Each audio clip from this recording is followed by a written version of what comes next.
Back in 1974, when Richard Nixon was forced to resign as US President over the Watergate scandal, one name had dogged him from the very beginning: Daniel Ellsberg. During what was a highly charged political period, Ellsberg, arguably the loudest whistleblower the world had ever seen, became a household name after he infamously leaked the Pentagon Papers. Now, more than 30 years later, he's still at it. Dateline's David Brill reports that he's just as committed, just as passionate, and many would argue, just as subversive.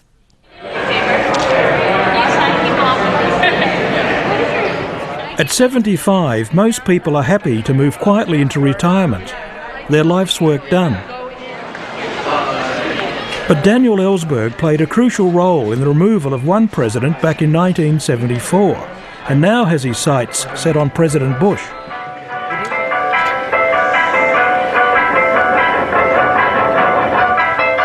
The reason I'm here is because I think it is essential to be part of a movement and to be pressing for the impeachment of Bush.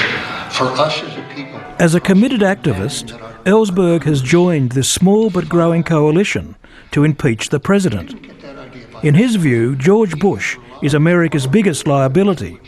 But I say the problem is not that he's a fool, the problem is that he's dangerous.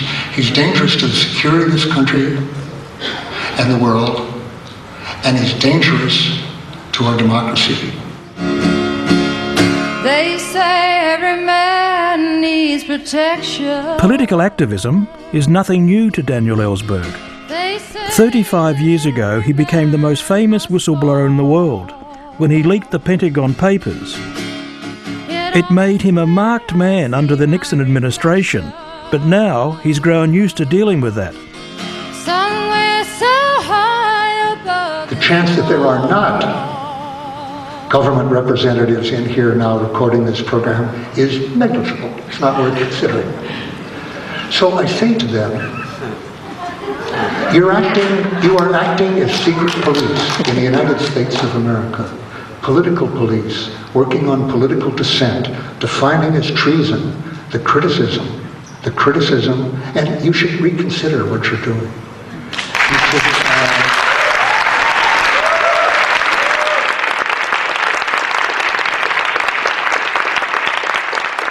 I think he's wonderful.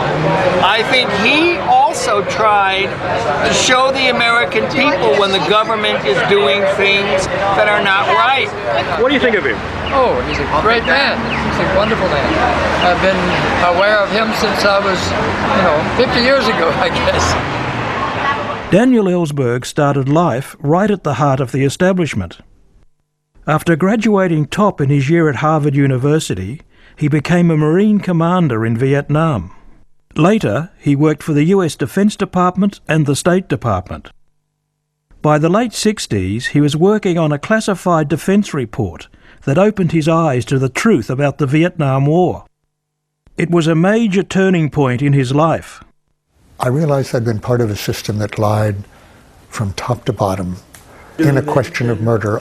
But I did believe that eventually there would be escalation, as there was, and that eventually it would lead to threats and even use of nuclear weapons. So I felt that to stop that, all I could do was to release the documents I did have.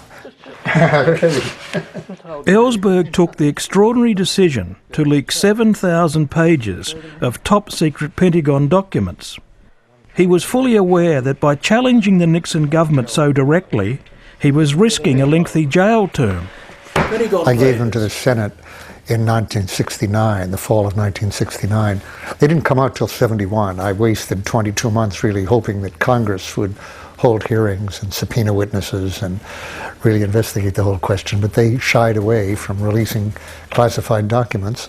They couldn't get them directly from the Pentagon, although Senator Fulbright asked for them on a classified basis, and he was denied them. So eventually I gave them to the press in 1971. Nothing else of interest in the world? Very significant, this goddamn New York Times expose of the most highly classified documents of the war. Oh, that? You mean that was leaked out of the Pentagon? Sir, the whole study that was done for McNamara, this is a devastating security breach of of the greatest magnitude of anything I've seen. Well, Mr. President, the Attorney General's called a couple times about these New York Times stories, and he is calling now to see if you would approve his putting them on notice before their first edition for tomorrow comes out. You mean to prosecute the Times? Right. Hell, I wouldn't prosecute the Times. My view is to prosecute the goddamn pricks that gave it to him. Yeah, if you can find out who that is. Yeah, I know. We've got some information we've developed as to where these copies are and who leaked them, and the prime suspect is a gentleman by the name of Ellsberg, who's a left-winger that's now with the Rand Corporation. The release of the Pentagon Papers set off a chain of events that eventually destroyed the Nixon presidency. The first step was Nixon's attempt to destroy Daniel Ellsberg. Well, of course, the main thing was that I was put on trial for the release of these papers, facing 12 felony counts, as I say, a possible sentence of 115 years. People have got to know whether or not their president is a crook. Nixon set up a dirty tricks group within the White House. It was this group that burgled the Democratic Party offices which started the Watergate scandal.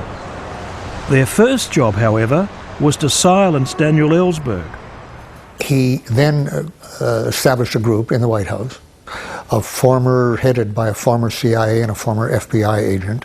They, in turn, hired a number of CIA assets from Miami, Cuban Americans, from the Bay of Pigs, to neutralize me in various ways. And that involved going into my former psychoanalyst office to get information with which they could blackmail me into silence. Any day now, I shall be relieved. But these illegal tactics backfired.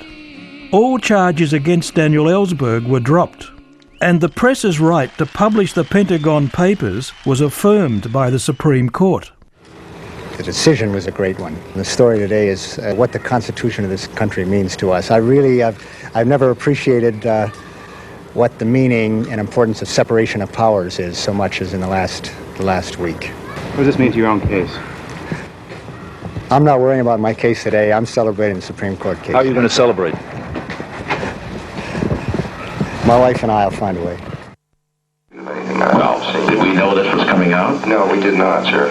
Patricia is Daniel Ellsberg's wife of 36 years. The importance of separation of powers. She played a pivotal role in the release of the papers, and over the years she has continued to be his confidant and greatest admirer. Our first year of marriage was spent putting out the Pentagon Papers, and then it becomes clear that he has to put those papers out for his own conscience and for mine. He said, "Shall I do it?" And I said, "You have to."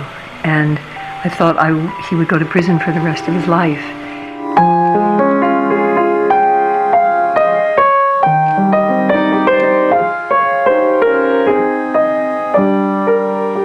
After 4 decades of political activism together, Daniel and Patricia have never lost their passion. At the beginning, it was hard for Patricia because her conservative father had no time for Daniel. My mother had died when I was very young. My father was both father and mother to me. And again, those kind of bonds never dissolve. So I always loved him. But I think he was very angry at me for being married to this guy who did this terrible, traitorous act. Did that cause any problems with your relationship with him? Well, it was probably the hardest thing of all.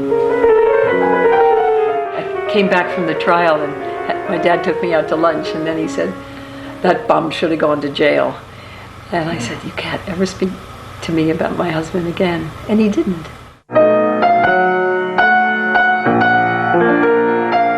So I've been blessed, no question, not in having such a marriage, and in particular to this woman, this partner I've been in love with so long. What's he like as a man? Well, intense is the first word that comes to mind. And he's intense both politically and personally. He's a very passionate, committed person. He's a very funny. You wouldn't know it from all the serious talks he gives and the serious subjects he holds in his heart. But he's actually very funny. He's brilliant. And life is very interesting. There's never a dull moment. This is before the first arrest. We were on the tracks, and it was this particular day there was hail. Daniel Ellsberg has been arrested more than 70 times. In 1978, we were sitting on the tracks at the nuclear weapons production facility in Rocky Flats, Colorado. And that made all the plutonium triggers for all of our thermonuclear weapons. And of course, the plutonium trigger is a Nagasaki bomb. Being arrested doesn't worry me anymore.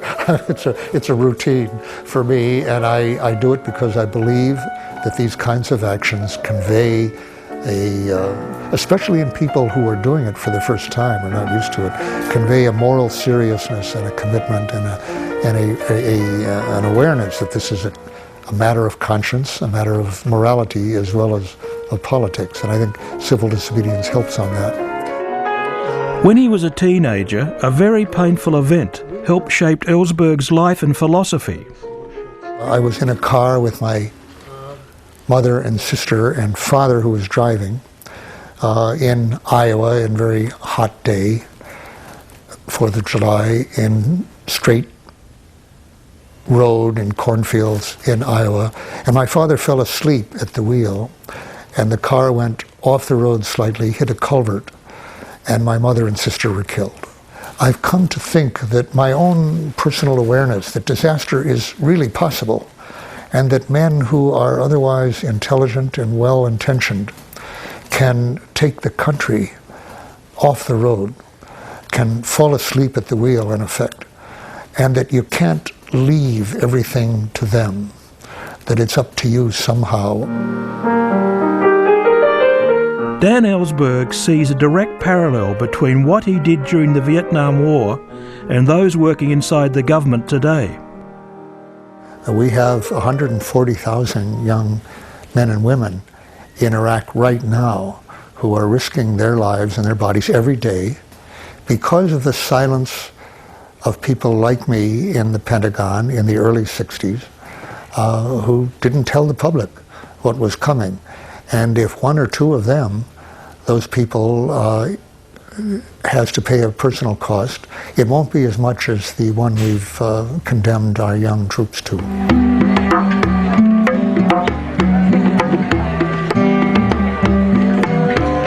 One of the main reasons why Daniel and Patricia have maintained their activism is to avoid the threat of nuclear war.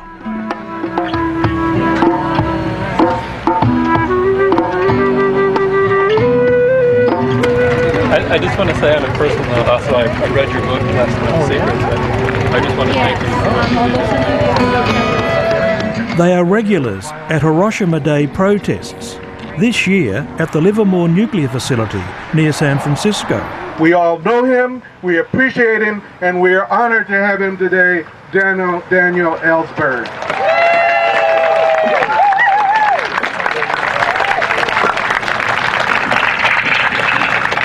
I was just saying to my wife, coming to a group like this is coming to a family reunion. It just occurred to me it's our anti-nuclear family.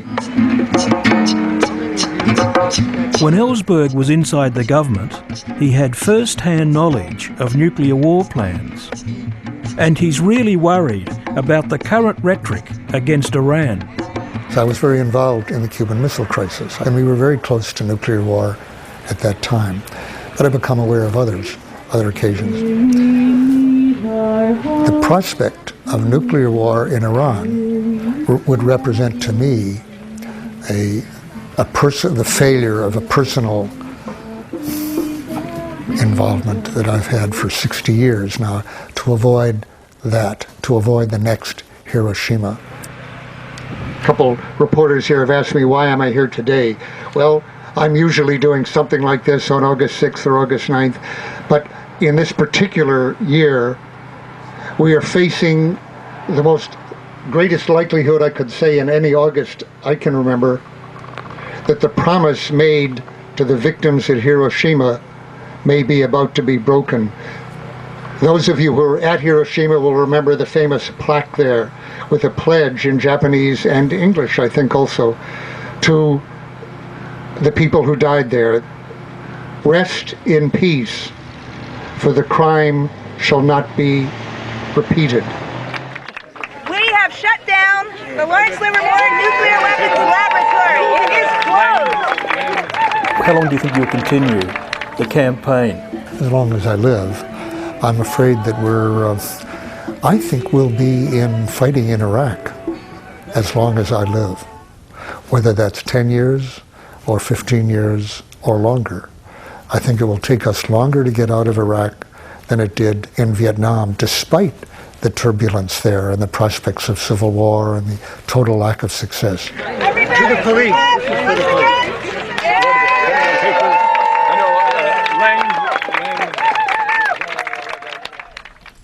Richard Nixon there using a technical term, one starting with the letter P. Hardened journalist shocked. David Brill with Daniel Ellsberg there.